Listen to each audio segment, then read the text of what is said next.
បាទសូមជម្រាបសួរបងប្អូនទាំងអស់គ្នាថ្ងៃនេះខ្ញុំចង់បង្ហាញបងប្អូនអំពីរបៀប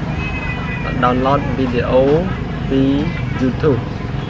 បាទវាមានលក្ខណៈងាយស្រួលបើសិនជាយើងដឹងរបៀបរបស់វា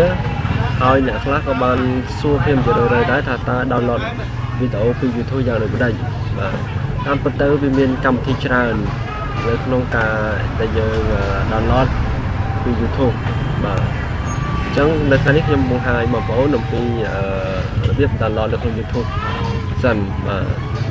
បាទជាដំបូងបងប្អូនបើកកម្មវិធី Google ធម្មតាអញ្ចឹងសិនមក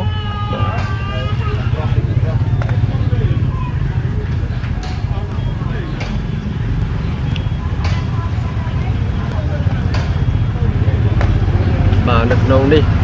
បើតាមពិតទៅនេះសញ្ញានេះគឺជាសញ្ញាសម្រាប់យើង download វីដេអូឈ្មោះហៅថាវីដេអូ download helper បាទឥឡូវខ្ញុំលុបវាចោលសិន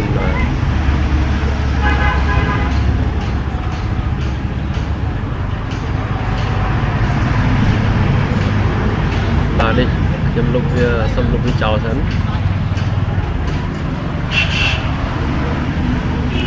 បាទឥឡូវយើងបិទវាសិនមកបាទឥឡូវបងប្អូនបើកកម្មវិធី Mozilla សិនបាទអញ្ចឹងអត់ឃើញសញ្ញាណទេបន្តមកទៀតបងប្អូនអាចបាយថា Mozilla add-on បាទនេះដូចខ្ញុំបាយអញ្ចឹង Mozilla add-on បន្តមកទៀតបងប្អូនជួយ search មកបាទ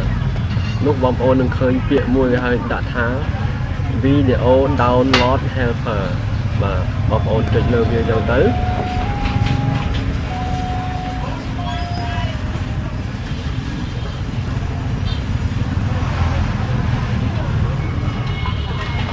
បាទរងចាំមួយផ្លែតបាទបន្តមកទៀតយើងនឹងឃើញមានសញ្ញានេះសញ្ញាពណ៌លឿងខៀវក្រហមនេះហើយបងប្អូនចុចយកពាក្យ add to Firefox បាទនោះបន្តមកទៀតវាមិនចេញទាំងទៅនេះបាទវាកំពុងតែ download ឲ្យបងប្អូនបាទខ្សែវា535 GB ទេបាទ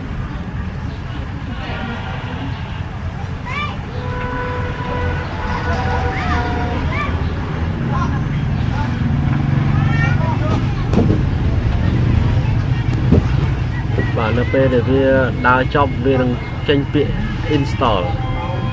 បាទបន្ទាប់ពី install មកគឺឲ្យយើង restart Firefox នឹងបាទនេះបន្ទាប់ពីវា download ហើយវាឲ្យយើងប្រើពាក្យ install now បាទយើងចុចលើវាអញ្ចឹងទៅបាទរួចរាល់ជាការស្រេចនេះគឺ video download helper has been installed successful អញ្ចឹងនៅពេលនោះបងប្អូនឃើញសញ្ញានេះបាទនេះសញ្ញានេះវាអត់តន់ចាញ់ទេនៅពេលដែលយើងបើក YouTube វានឹងចេញពណ៌គ្រប់ពណ៌អញ្ចឹងឥឡូវយើងបើក YouTube សាកមើលបងប្អូនវាយពាក្យ YouTube អញ្ចឹងទៅបាទ YouTube នេះបាទបងប្អូនបើក YouTube សាកមើល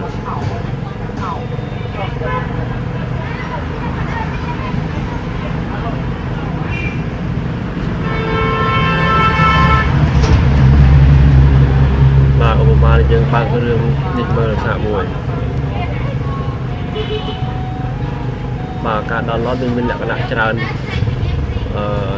ទី1នៅពេលដែលយើងបើកមើលអញ្ចឹងបា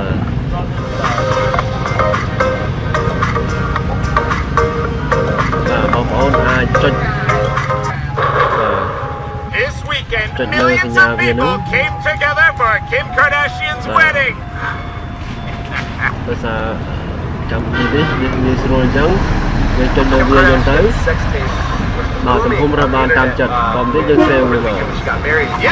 save វានៅស្បហើយយើងបាយឈ្មោះដាក់ឆ្នាំមកហើយចុច save មក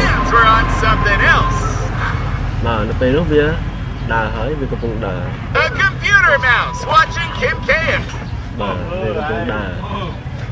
មួយទៀតបងប្អូនអាចចុចលើវីដេអូណាមួយនៅផ្នែកខាងស្ដាំនេះបន្តមកទៀតបងប្អូនចុចលើ mouse ស្ដាំ Take យក នេះពាក្យនេះ video helper នេះហើយបងប្អូនចុចលើពាក្យ download select media link នេះ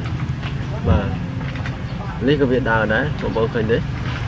ហើយនៅក្នុងនេះវាឃើញយើងកំពុងតែ download វីដេអូ2អាមួយនេះយើង download មួយមុនអានេះយើងចុចមកស្ដាប់វិញ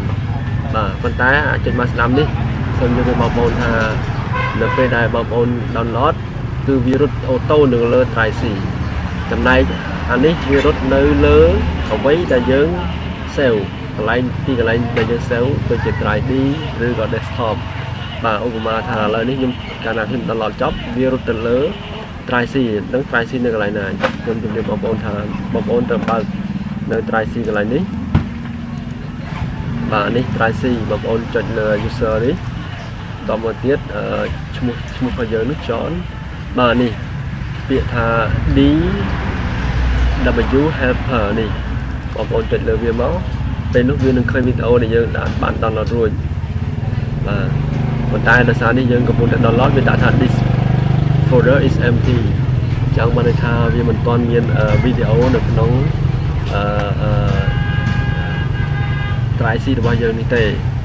បាទយើងរងចាំរហូតដល់វា download ចប់វានឹង load អូតូមកនៅក្នុងនេះតោះមកយើងអាច copy ឬក៏បើកមើលធម្មតាបានបាទអញ្ចឹងថ្ងៃនេះសូមអរគុណសម្រាប់ការបង្ហាញនៅវីដេអូក្នុងការ download វីដេអូពី YouTube តាមកម្មវិធី download វីដេអូ helper បាទសូមអរគុណសូមជម្រាបលា